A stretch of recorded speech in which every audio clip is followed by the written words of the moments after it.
Dr. Stephen. Thanks. So thank you very much, Owen, for the invite. It's great to be back here again to see you all. Yes, I couldn't really think of a title, but my question is, what is reality and can it be known? And my thesis is that reality is unchanging, one, and it can be known. Empiricists will say the only reality is that which can be known through the senses. Rationalists will argue that reason, rather than experience, is the foundation of knowledge. Idealists will hold that objects of knowledge are in some way dependent on mind. Realists view a thing's existence as being mind independent. It seems obvious that some knowledge comes from the senses, even if that knowledge can be mistaken. It also seems obvious that some knowledge comes from the mind, for example, the truths of mathematics, which are not empirical.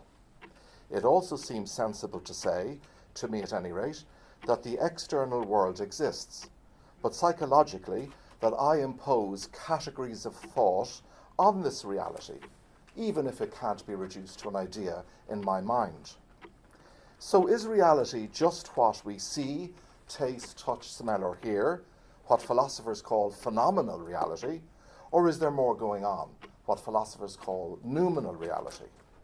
Is the meaning of being just what appears to be? That smacks of subjectivism. Psychologists talk about thoughts, feelings, the psyche, the self, the ego, none of which can be seen. Mystics talk about the soul, God, and angels, which are not observable. Physicists talk about atoms, molecules, and quarks, which aren't visible to the human eye. And mathematicians act as if numbers exist. They do, of course, just like Santa Claus is real, as an archetype.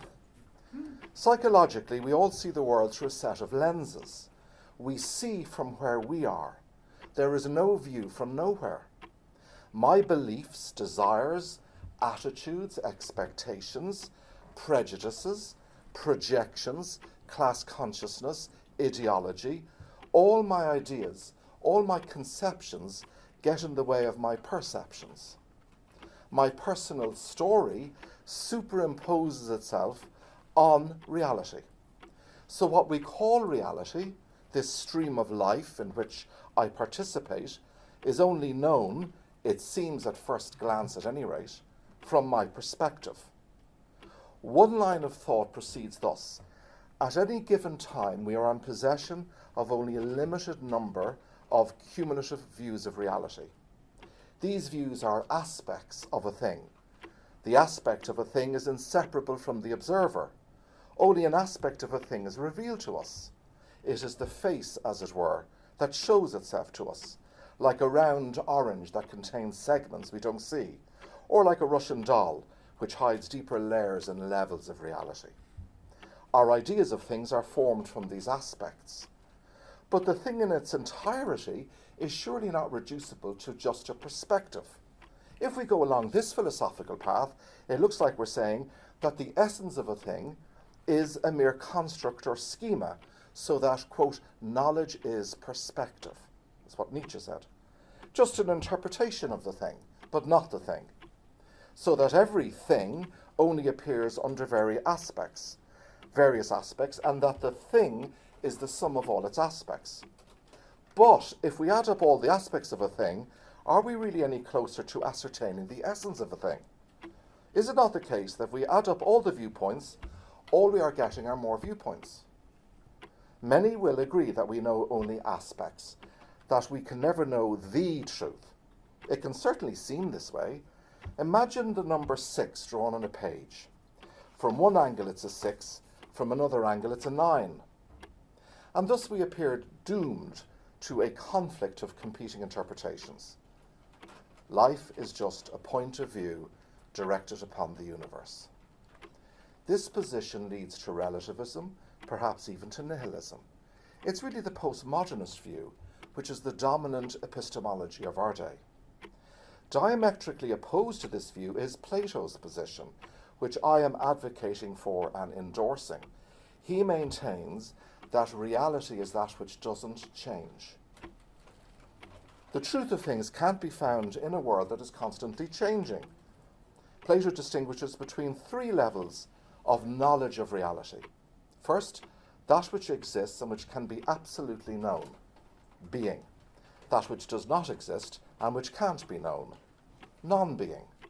And things which don't exist absolutely, but which don't not exist either, objects in this ever-changing phenomenal world. The first is knowledge, the second is ignorance, and the third, opinion. Phenomenal reality is the manifest world of change and multiplicity and movement. We can see that things come into existence and things pass out of existence. We experience the comings and goings of men. Nothing is constant or permanent. Everything is ephemeral. It seems so real, but it is only relatively real. Why? Because it gives the illusion of permanence and stability and unity that it doesn't possess. But what is ultimate is being, not becoming. Being is what is. It is not just what appears to be. Becoming is change. It's the transition from potential being to actual being, so that a caterpillar is potentially a butterfly, and a butterfly is an actualized caterpillar. If Socrates changes or becomes sick, for example, Socrates is still Socrates. The substance of Socrates is the same. Change is accidental, devoid of primary reality, whereas substance is essential. Science describes this world of becoming and behaving very well. Philosophy, by contrast, concerns itself with being as being, with what is ultimate. In a way, the debate can be seen to be one between Platonists, who believe in ultimate reality, and postmodernists who don't. Take as an example a few blindfolded men surrounding an elephant. One touches the tail and proclaims the thing he is feeling is rope. Another touches the skin and proclaims it to be leather, while a third touches the tusk and is convinced that it is ivory. These men know only aspects of a thing, not the thing itself, which is an elephant. But the elephant exists. The elephant is the truth, or reality. The viewpoints are subjective perspectives on objective reality. For Plato and Eastern philosophy, especially the branch of Indian thought called Advaita Vedanta, the phenomenal world is ultimately illusory, maya. It is a deceptive prison house, only relatively real. What is relatively real is that thing which depends on another for existence. Our bodies are relatively real because they need food, water, and oxygen from outside to maintain themselves. We don't have independent or ultimate existence. We have relative or contingent existence because I didn't create myself. However, every relative assumes an absolute. The ultimate, by definition, can exist by itself without support. So contingent beings such as us obtain existence from non-contingent being. That is to say, from an ultimate source, which some might want to call God. If the contingent is that which exists but need not have existed, necessary being is that which has to exist, that which cannot not exist. A contingent truth is one that is true but could have been false, while a necessary truth is one that must be true. So, is Plato denying that objects such as tables and chairs exist? No, but they don't have absolute existence. They don't have absolute reality because they are not permanent. It's like we're all prisoners in a cave, Plato's analogy, or cage of our own construction. In a sense, Plato comes across as a dualist, believing in this world of change and corruption and this intelligible world of forms or essences. But for him, the world is a copy, a reflection, an image of this real world of ideas.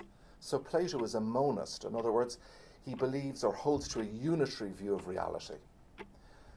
Now, let me flesh this out. Let's take as an example three beautiful objects: a book, a sunset, and a human face. They're all different, aren't they? They all look different at the level of manifestation. A question for you. Are there three different beauties? You can shout out if you want to. I'll take silence as you're going to agree with me. No. But, okay. Would you say there are rather three different objects that partake in one beauty, in beauty itself? Yes. No. Okay. Is beauty different or the same? Different. Okay. If it's the same, we're talking about the idea of beauty itself, of what Plato calls the form of beauty. This isn't seen in the world grasped by the intelligence.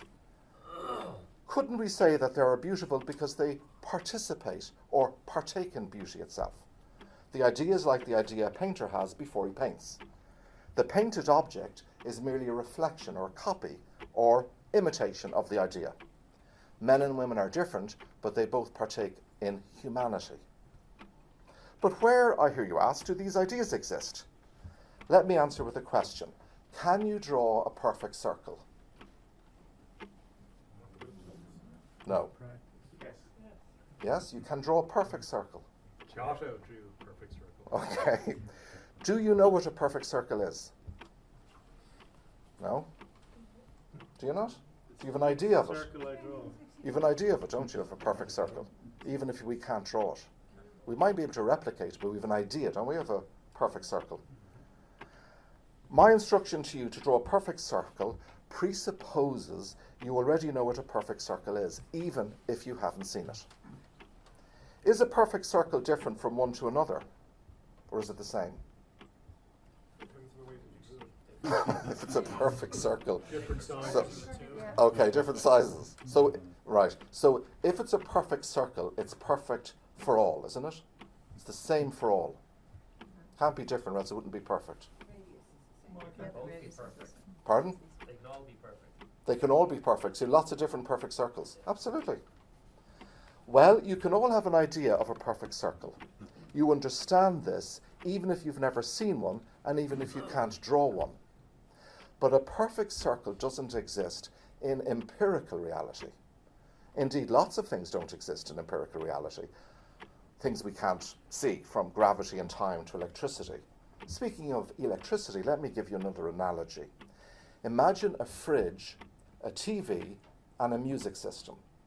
They are all different objects, but the source that runs through them, which is electricity, is the same for all.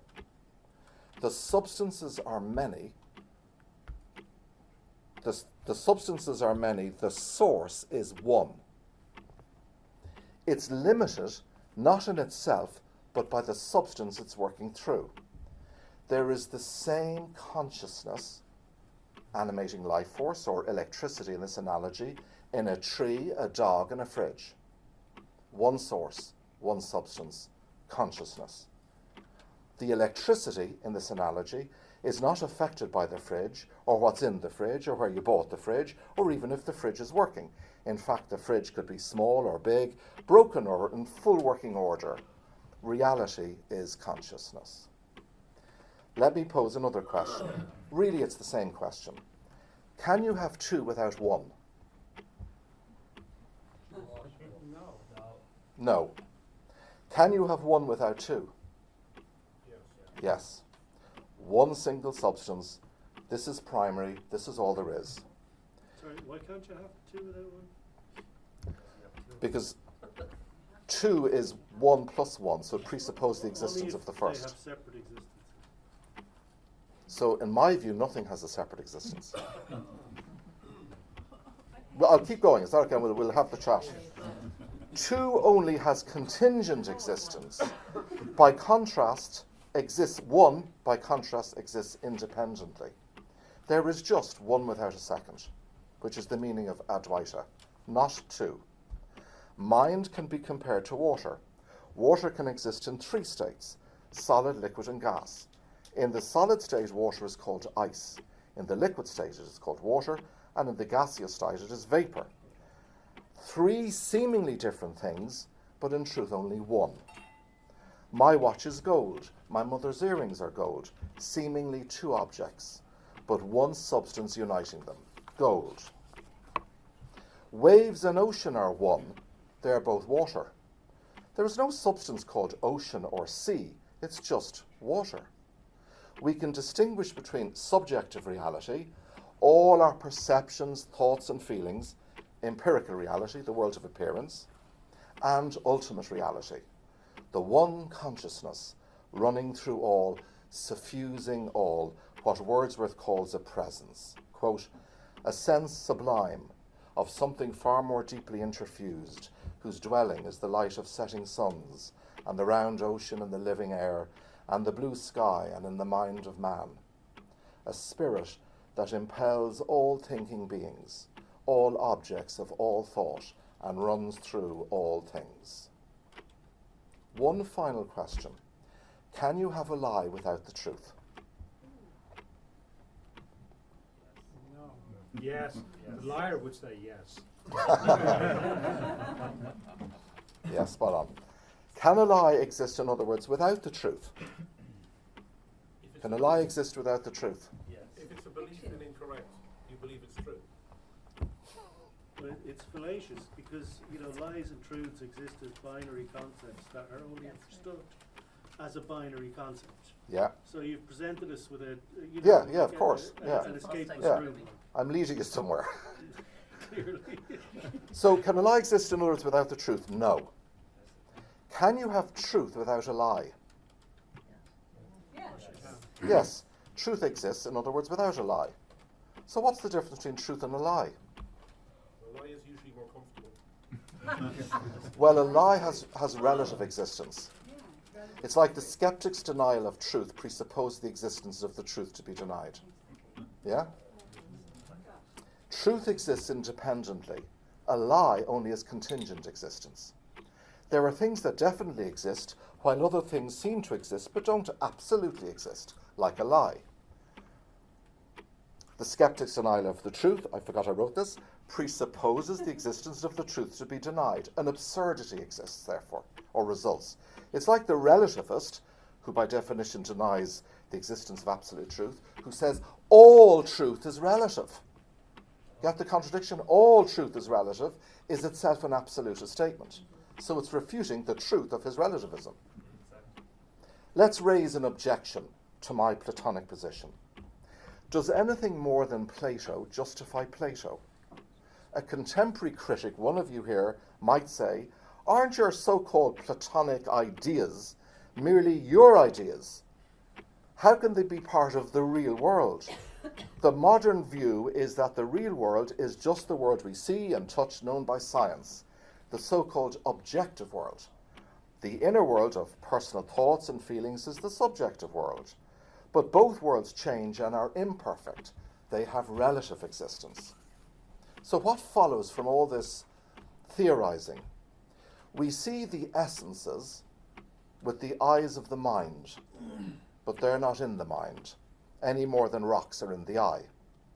We might say the choice between believing that the world outside the cave, which is Plato's analogy for the world of opinion, is only subjective, or believing that it is objective is itself only subjective.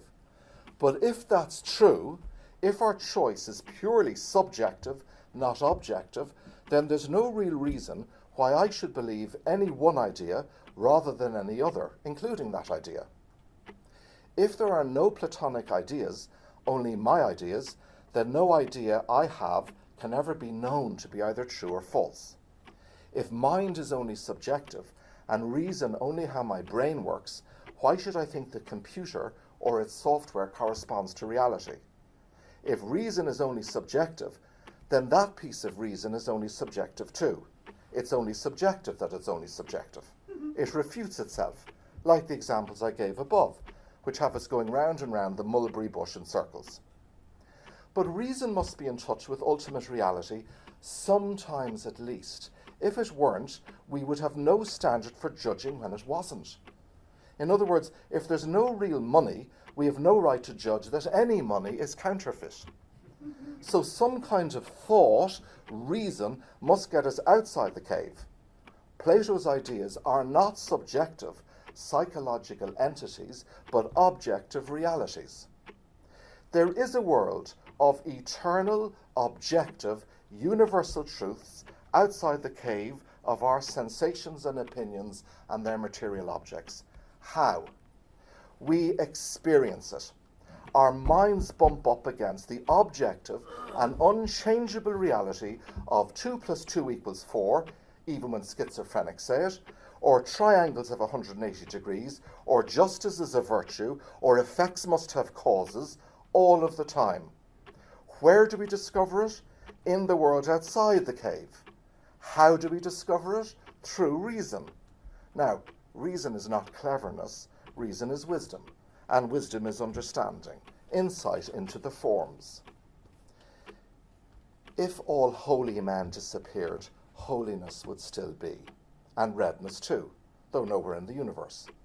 The whole world we see is an image of a world we do not see. Beasts have senses better than us. Computers can do reasoning quicker than us. What we can do that neither cats nor computers can do, we can understand eternal truth. We can know the essential nature of things. That's what it means to get out of the cave and into reality, into that which is. One final point. Carl Jung's archetypes are ideas in the Platonic sense. This is where Plato's forms go in the 20th century. That's why, just as Plato is the greatest philosopher that ever lived, Jung is the greatest psychologist, because they reveal the truth of things. Both of them want us to connect, to get us in contact with the primary reality behind the secondary reality. So permit me to conclude. What finally gets us out of the cave? For good. Death. Presumably that is why Plato described philosophy as learning how to die. In the year 399 BC, Socrates, who inspired Plato, was executed by hemlock. In Plato's dialogue called the Phaedo, he relates Socrates' last conversation with his friends. Socrates addresses them just before he dies from poison thus: "My dear friends, to fear death is to be unwise, because it is to think you know what you do not know, namely that death is something bad. Who knows that death is not perhaps the very best thing?" Thank you.